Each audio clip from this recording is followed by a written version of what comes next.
Good day, students. You are welcome to Scholars Universal Secondary School. You are also welcome to government class once again. So, we want to look at another topic again today, and the topic we are going to consider is the Constitution. This topic we are consider is the Constitution. But before we talk about the Constitution, let us quickly revise what we did in our last class. I know if I should begin to ask you now, you'll be able to tell me that we looked at the judiciary in our last class, and will tell me that we talk about the meaning, the functions of the judiciary. So then we talk about the independence of the judiciary, etc. Then don't forget that in the class, in the lecture I said, when we talk about judiciary, there's no how we not talk about the courts, there's no how we not talk about the judges, the lawyers. Also, there's no how we not talk about the constitution, because that is the booklet that will guide the proceedings of justice in the courts. So there's no way we begin to talk about that. So that is the truth. So we can still relate our last class to this constitution we want to talk about, because when there is any dispute or disagreement in the course of adherence to the constitution, the executive or the legislative will refer such disagreement or disputes to the judiciary. Or if it is among the individuals, it is the judiciary that we also help. That is the provision of the constitution that the judiciary will also use to settle and adjudicate such disputes. To settle disputes and adjudicate such cases before the court. Now let's go into our lesson now. The Constitution. When I ask you Constitution, some of you will begin to give me different literal understanding of yours concerning the Constitution, which I want to believe. And if I should ask you, in your various homes, I know either your dad or your mom will give you some certain rules and regulations which you must follow. And if you fail to actually comply or follow it, you know the consequence of that. Then, if you go to our various churches, there are also certain rules and regulations which you have to follow. Then, when we talk about our society as well, there are certain rules and regulations in our society that we have to follow. We have to obey it. So, and in Nigeria as a country, there is constitution where the provisions of the rules and regulations are made for enforcement of laws in the country. The same thing in the British, in other countries like America, the Britain and all others. They have various constitutions they are using in order to ensure that in the country there is no state of anarchy and there is peace and orderliness in the society. So there are constitutions provided. In any form that it may be, a country must have certain rules and regulations in place.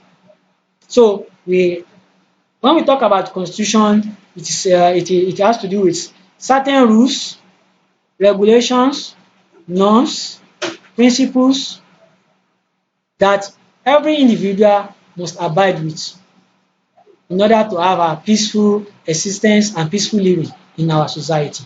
So now, let's look at these booklets. This booklet is the booklet of Nigeria Constitution.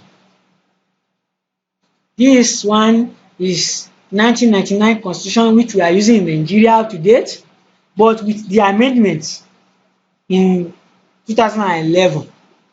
So it's documented and codified for the use of Nigerians. And this kind of a constitution is suitable for a kind of a country like ours, Nigeria, with a larger number of people, different ethnic groups, and some heterogeneous factors. Then this is the British Constitution, our colonial country. So this is how the constitution is looked at. So now let us move to the meaning. Let us move to the meaning of constitution.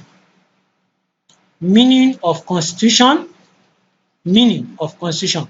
So when we say constitution, a constitution is a country's constitution which serve as body of basic laws, principles, conventions, rules and regulations which govern a country.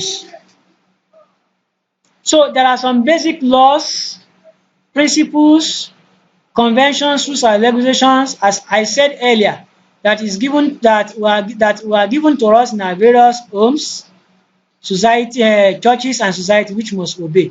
So when it is compiled this way and it is used in a country like this, it becomes a constitution because it's something that has the legal backing of the society. So now, and when we are defining the meaning of the constitution, we must be able to mention that it's a what? A body of basic laws, a body of basic laws, principles, conventions, rules and regulations. So we should be able to mention that. So when we talk about this, all these laws, principles, conventions, they are all what's made up of the constitution as the component of the constitution in which it is used to rule or guide the country or to control the affairs of the people and manage the affairs of the people in the country. So when we talk about constitution, it's just like a compass driving a ship or directing a ship, or just like a pilot using that is trying to operate the engine to actually to operate a plane to move from one origin to a particular destination. Then the constitution serve as a tool in the hands of the legislature, in the hand of the executive, in the hand of the judiciary to ensure that there is orderliness in the society, there is peace and peaceful coexistence in the society. So the constitution is the one that guides the conduct of an individual in the society.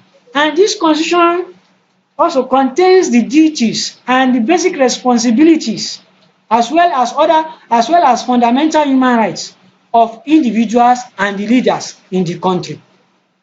So don't forget about that. Now, another thing I want you to quickly know is that there's what you call constitutionalism. There's what you call constitutionalism.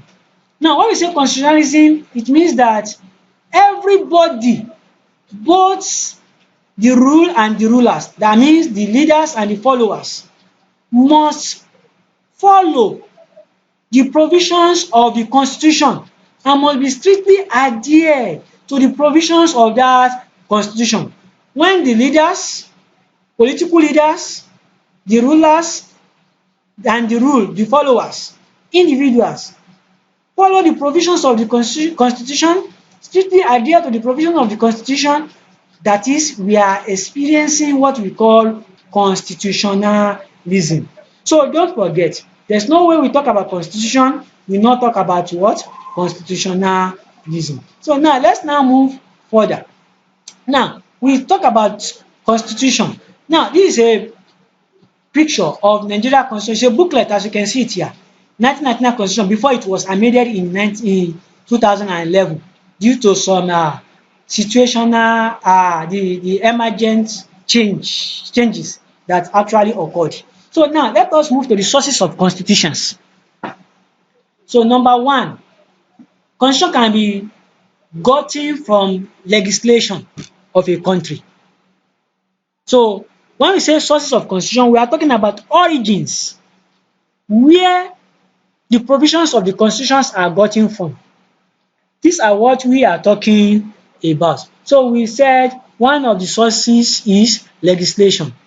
So one of the origin of the constitution is legislation. Many principles and rules embodied in the laws of the country form the part of the constitution. So when we talk about our society, there are many principles, moral values, moral beliefs that are in place in the society. Thou shalt not kill, thou shalt not steal. All these things, they are all moral principles. Do not tell lies. All these things are the basis of moral values, moral rules that form the principles of our society, through which we have the constitution from, and certain rules that we have our we have the provisions of our constitution from. Then another thing is the judicial precedents. The judicial precedents. So when we say judicial precedents, we are talking about the various judgments passed by the Ministry of Justice, that is the courts, the judges in the country.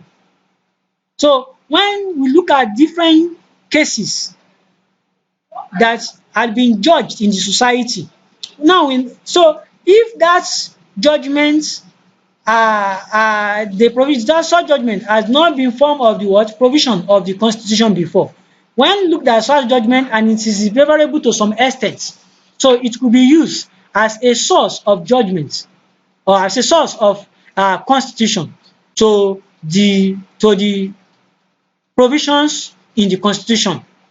So and all such judgment passes by the judges in the court based on the evidences before them. We refer to them as what? Judicial precedents. Judicial precedents. So then the other one is the past experiences. The past experiences in the country.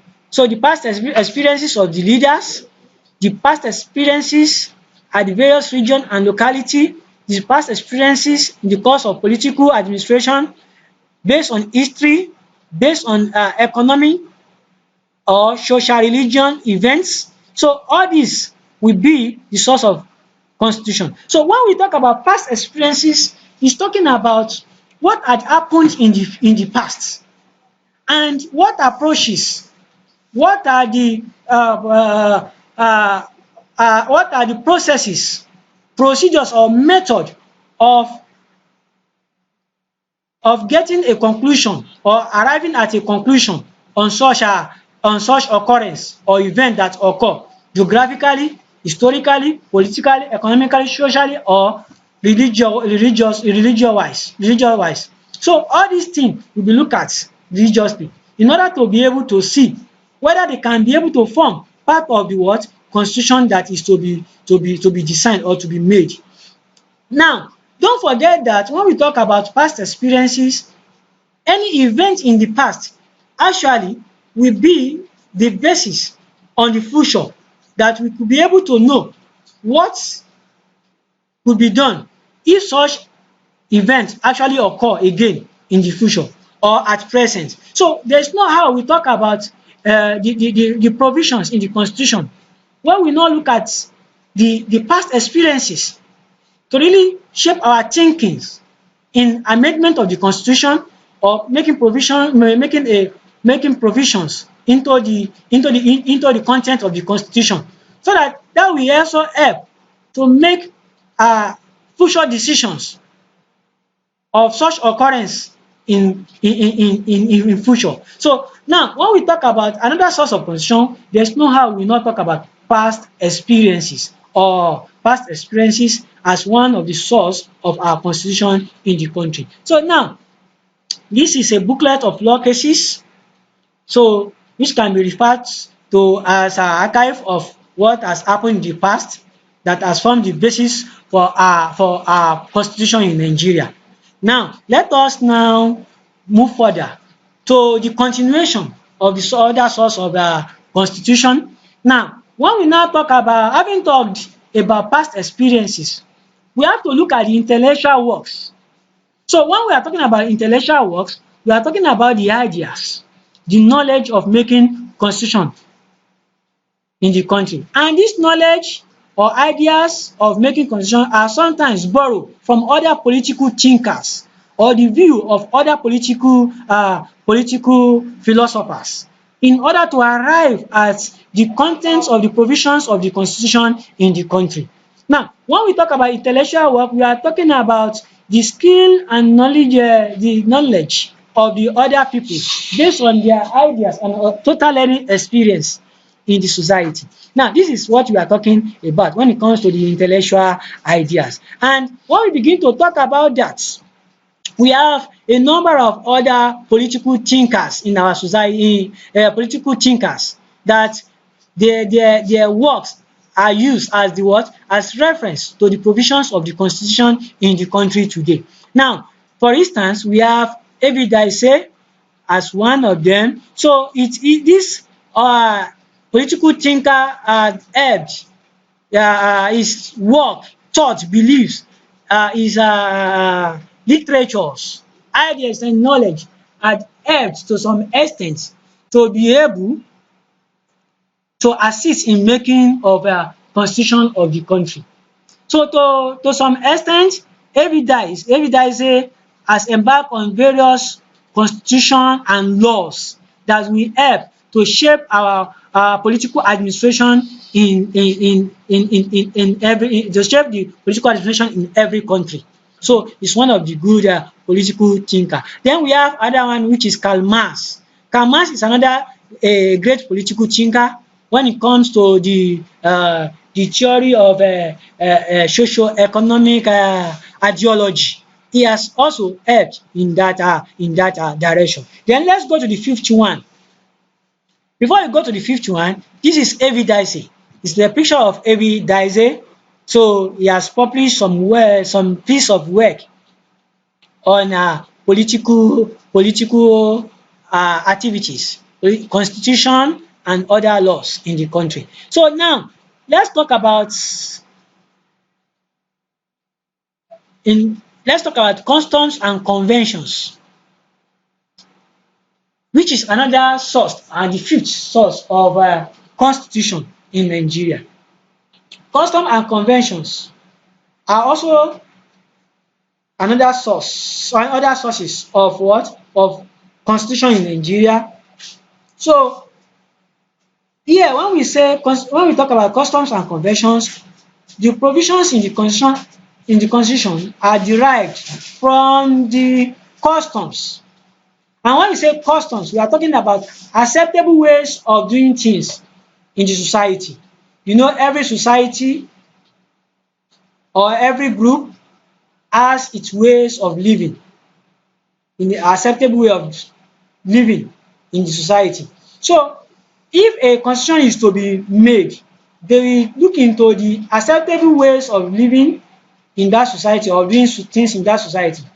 If it is good enough to be accepted as moral in the society, it will also be an embodiment of the constitution.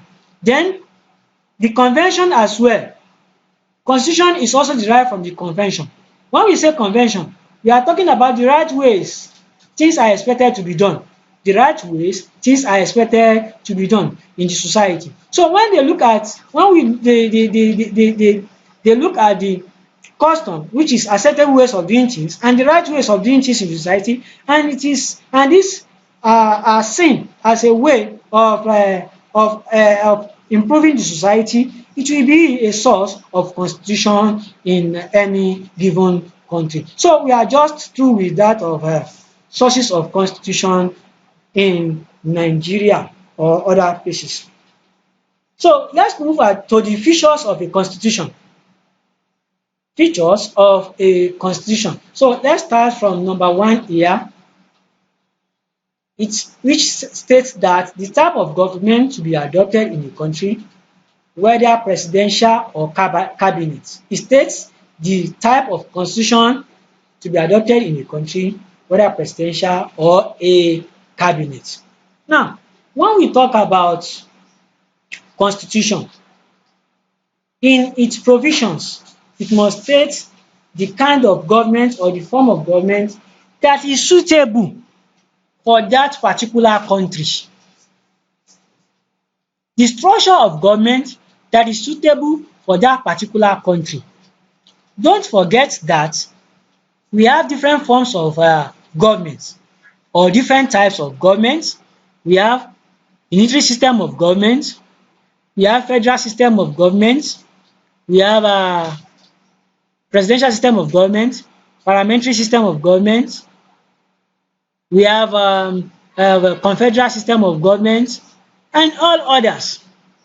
But the constitution will state the one that suits a particular country based on the population of that country, based on other heterogeneous factors, religious, religion, tribes and all others. Then two, let us look at another feature which is number two here, which is judicial precedence. Judicial precedence. The provision, number two here, which is it established the political structure of a country. Now, when we talk about constitution, it will state the kind of political structure that is suitable for that country. Now, let us consider the one and two. In Nigeria, the form of government we are practicing in Nigeria today is presidential system of government. This had been in operation since 1979 during the time of Alhaji Shehu Shagari as a result of the constitution made then up to date in Nigeria. And previously in Nigeria, we had a cabinet system of government. That was in 1963, Republican Constitution that also made provision for that. Then, let us now look at the structure as we have in number two here. So, we said it is the constitution that states establish the political structure. So, it now tells us, the constitution now dictates, is it federal we should embark on? Is it unitary? So, Nigeria is using federal because we have many states. We had many regions before in the country. So, therefore, we have different ethnic groups. So, therefore, we have to opt for the federal constitution because of our population. As we can see it in practice today. Then the third one is that it defines political institution. So our constitution must define the political institution of the country. Don't forget that political institutions are the same thing as the organs of government, the arms of government, and the branches of government, which are executive, legislature, and judiciary. So it defines these organs of government and their functions in order to ensure separation of power. Then the fourth one is that it defines citizens' fundamental human rights, including their duties and obligations as the citizens of the society. So every constitution in a country must be able to define fundamental human rights, the duties and obligations of the citizens in the country. So when we talk about fundamental human rights of citizens in the country, one, freedom of movement is one of them. Freedom of association is another one. Freedom of speech, if it is not involved in any form of libel and slander, so freedom of speech. Then freedom to own properties, freedom to right to life, and all other fundamental human rights that we enjoy as an individual. In fact, the diagram we can see here shows us some other fundamental human rights. Here, we talk about information, access to information, freedom of speech as well, if such is not involving libel or slander, that is false statement or false written. Then movement, freedom of movement. We are free to move from one place to another. If there is no dusk to dawn curfew, then freedom of association can belong to any association of your choice. Freedom of speech here as well. Right to education. So education is right, it's our right. So then right to culture, right to religion. So all these are other rights we enjoy. So now let's go to the fifth one here in the features of a constitution. It contains procedures for amendment of a constitution. Now, constitution at any time may require amendments, and in a case where we have a written constitution, the amendment to such constitution to suit the emergent situation must be contained in the constitution. Otherwise, such constitution will not be amended. So every written constitution has the procedures and ways on how to make changes to the provisions of that constitution in order to suit the emergent situation at hand. So it's another feature of the what of the written of any given written constitution. So we now move to the functions of the constitution. So when we talk about the functions of the constitution, we have number one here, the constitution serves as the symbol of sovereignty and nationhood of a state. Now when we say a constitution serves as a symbol of sovereignty, when we talk about sovereignty, that is, a country is free from any form of external control, it has its own government, and it has the power to enforce laws and make decisions in the country. The government has the power to make decisions and enforce laws in the country. So when we have a constitution, it serves as a symbol of sovereignty, as a sovereign nation, free from other country or domination of any form of foreign rules or foreign governance, and is a symbol of a nationhood of a state. That is, that state, that particular country has gained or attained independence, has been on its own, so to administer and govern itself. Then let's go to the second one. It serves as the fundamental law of the state. So it is from the constitution that the fundamental laws of the state are provided and references are made to.